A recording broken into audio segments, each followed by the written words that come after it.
Welcome to the show. You watch UAP Troop 33. I'm John. I'm your host. Today, I'm going to cover it. We're going to cover, did President Eisenhower meet with ETs at Holloman Air Force Base in 19, some say 54, 55, 56, 57. Depends on who you ask. Um, so I have some clips here I'm going to show you. One's forgotten history. I found it pretty interesting. Another is Quest and an interview with his great granddaughter, Laura Eisenhower. But without further ado, let's get into this. I'm glad you're here with me today. Let's get this going.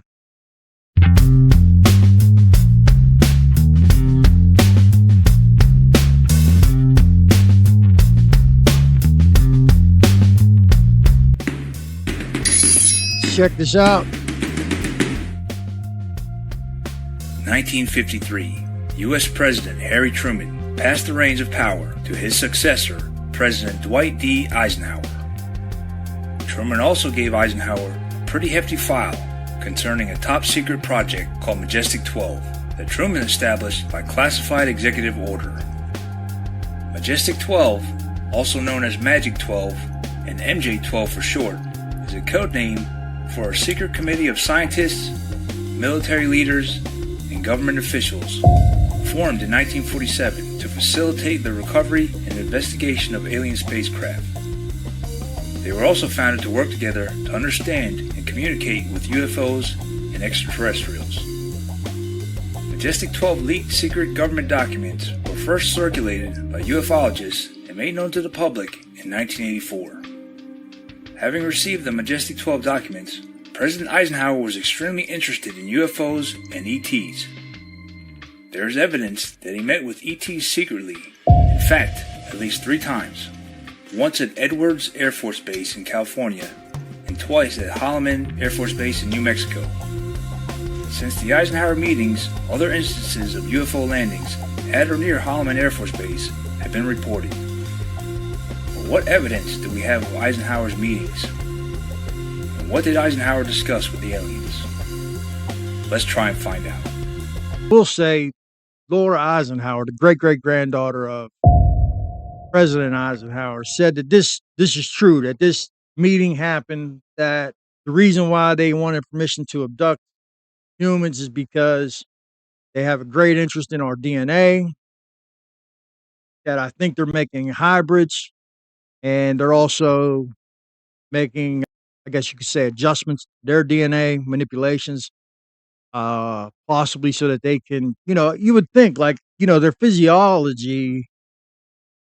Like if we would go to another planet, we would have to get our physiology in order to be able to inhabit that alien place, So it could be that that's what they're doing. I don't really know. I mean, this thing is such a hall of mirrors, this whole topic, man. And Laura Eisenhower, the great granddaughter of President Eisenhower, I seen her on some guy things, and listen, can't really I can't really sink my teeth into the too far out when it comes to this subject. I got to try to stay factual. Now, I allow myself some speculation. I do, and I think I allow myself, you know, I'll post footage of things that I haven't verified, that I'm not sure if it's real or AI.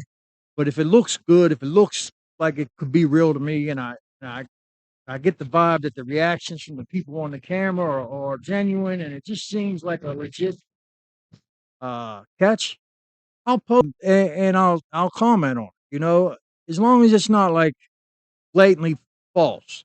Now, like some of these claims from these people, excuse me, they're just too far out for me, man. Like the Corey Good stuff with the 20 and back. No, I mean that, and like you've seen that guy, he's disgraced. You know, he admitted he was lying, like just, and then you got people like Richard Doty and his alleged lies.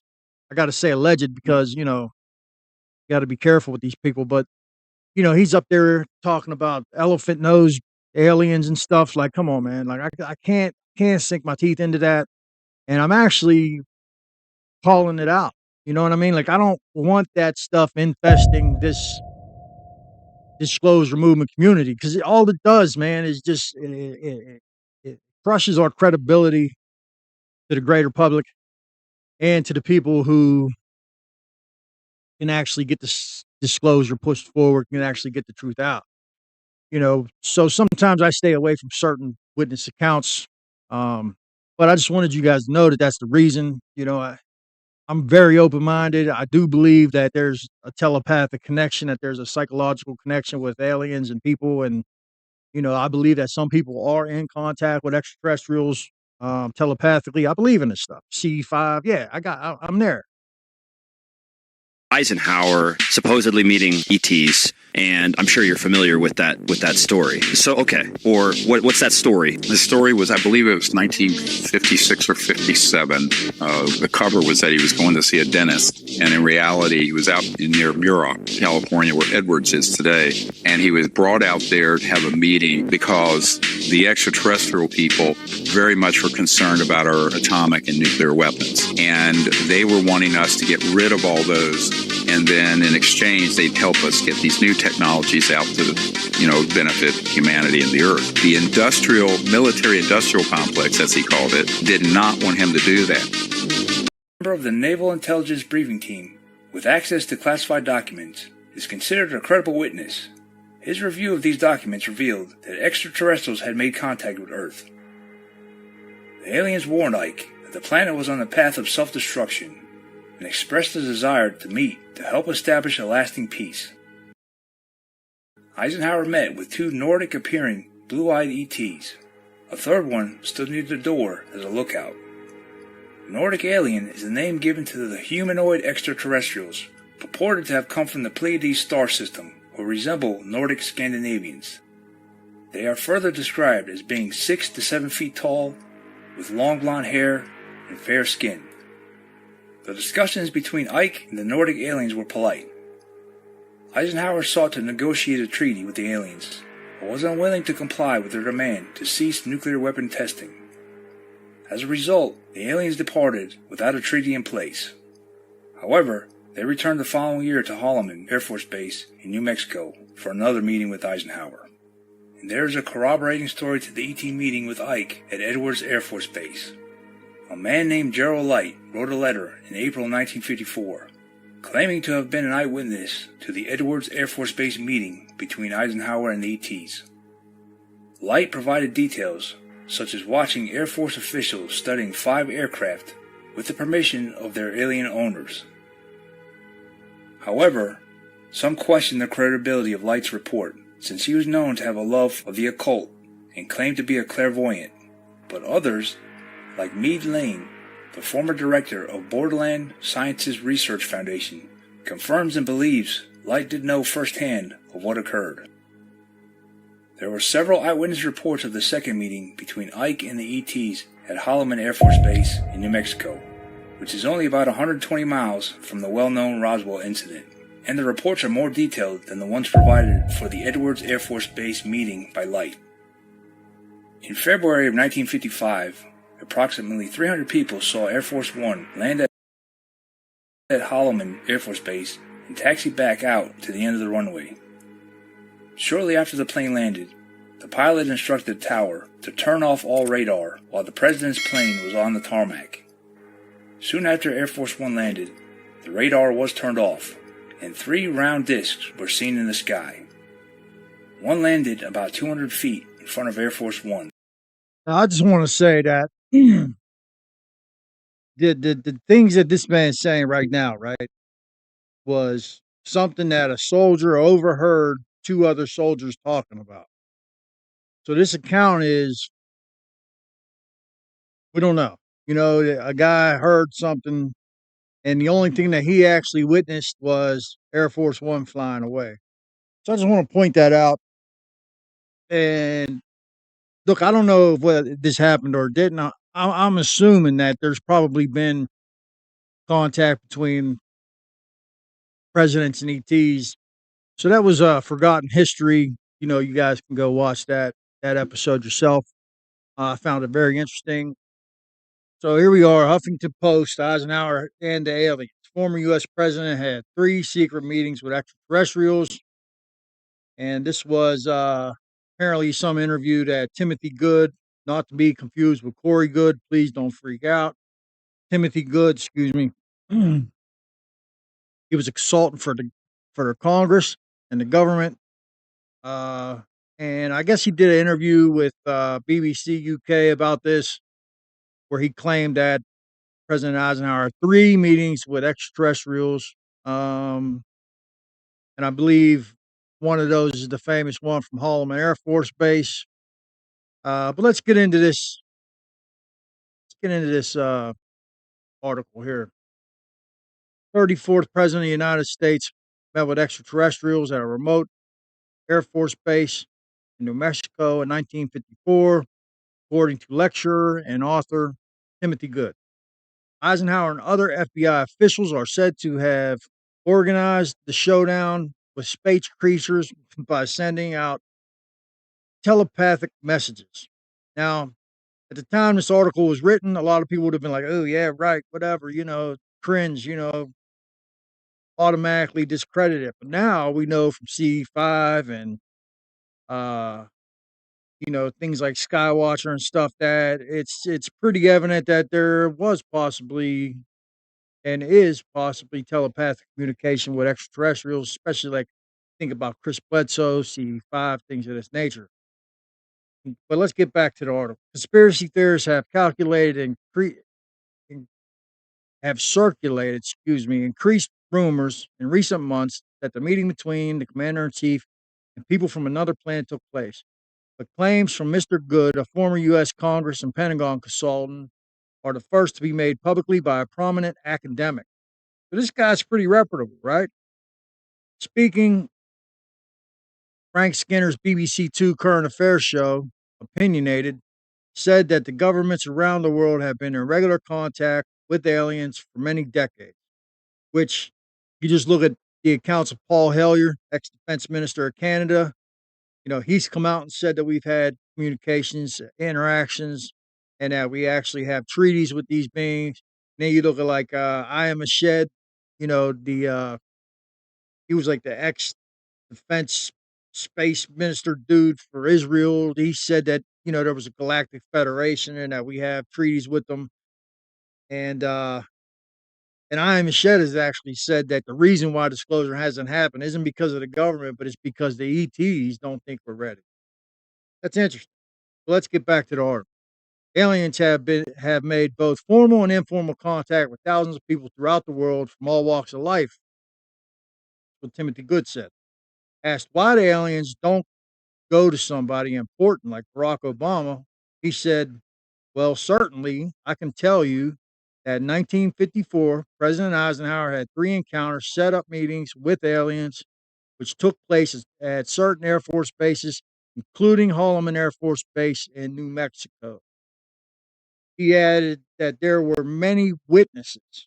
Now, maybe he has knowledge of other witnesses that I don't, but the things that I've been able to find, I haven't been able to find the witnesses he's talking about.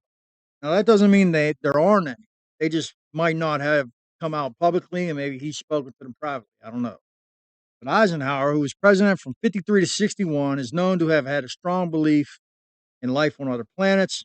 Former 5-star general in the United States Army who commanded air forces in Europe during the Second World War, was also keen on pushing the U.S. space program.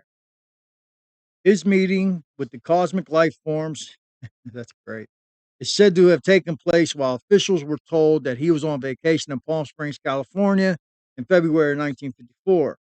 Now, I'm going to push back on that a little bit. Maybe that was just like one of the meetings, but the excuse I heard was that he had some kind of dental emergency for a chipped tooth, which you'll see later. He didn't have a chipped tooth. There was never no emergency dental procedure. That when they checked the dental records, none of that happened, which is strange, which kind of leads me to believe that this may have happened. Let's keep it going. The initial meeting is supposed to have taken place with aliens who were Nordic in appearance, but the agreement was eventually signed with a race called the Alien Greys. Now, I've heard this too, that the Nordics didn't want to give us the technology because they knew that we weren't responsible enough and that we were going to weaponize it and use it against each other, where the Greys just don't care, and all they wanted was permission to abduct people and to do cattle mutilation. I don't know. What do you guys think? Well, Mr. Good added, we know that up to 90% of all UFO reports can be explained in conventional terms. However, I would say millions of people worldwide have actually seen the real thing. According to classified documents released by the Ministry of Defense in 2010, Winston Churchill may have ordered a UFO sighting to be kept secret. You know, Nick Pope has said as much. UFO was seen over the east coast of England by the RAF reconnaissance plane returning from a mission in France or Germany towards the end of the World War. Churchill is said to have discussed how to deal with UFO sightings with Eisenhower. Interesting story, man. And apparently, this guy Timothy Good, I've checked him out a little bit. He's a reputable, you know, person. You know, he seems to have the background that you would want from somebody who's reporting something. So it's very interesting. Wild, man. What do you guys think? Wild. This is our guy, Timothy Good, right here. Worldwide research, interviewing key witnesses and discussing the subject with astronauts, military and intelligence specialists, pilots, politicians, scientists, has established Timothy Good as a leading authority on UFOs and the alien presence, most highly classified subject on Earth. He became interested in the subject in 1955 when his passion for aviation and space led him to read a book by Major Donald Kehoe describing UFO sightings by qualified observers such as military and civilian pilots.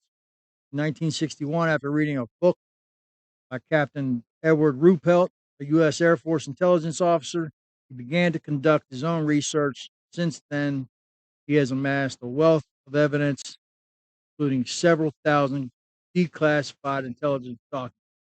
So this guy's the real deal, man. And he's the one that was speaking about that meeting between Eisenhower and the Nordics, and then the meeting with the Greys. And he's wrote several books. That doesn't mean he's a grifter. I swear that's probably the most abused term in the UFO community. Everybody's a freaking grifter, you know. I've been called a grifter, and I haven't made a damn penny off of any of the things I do relating to UFO.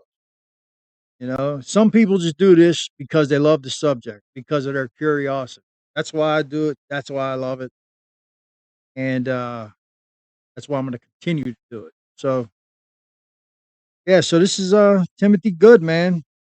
Informative. The fact that they went and checked dental records, and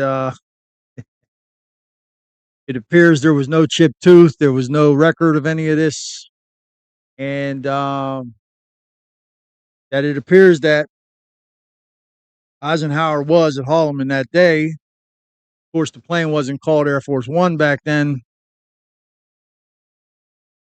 and that account at the end of that clip, that was from a soldier who overheard two other soldiers talking.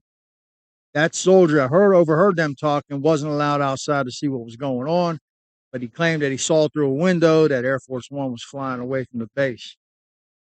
Now, the reason why I didn't really include that is because Air Force One didn't exist back then. Things that are questionable, like no dental records of this happening, no chipped tooth, no evidence. The dentist's wife said she never heard any such thing. So something happened. But did he meet with aliens? That's the question.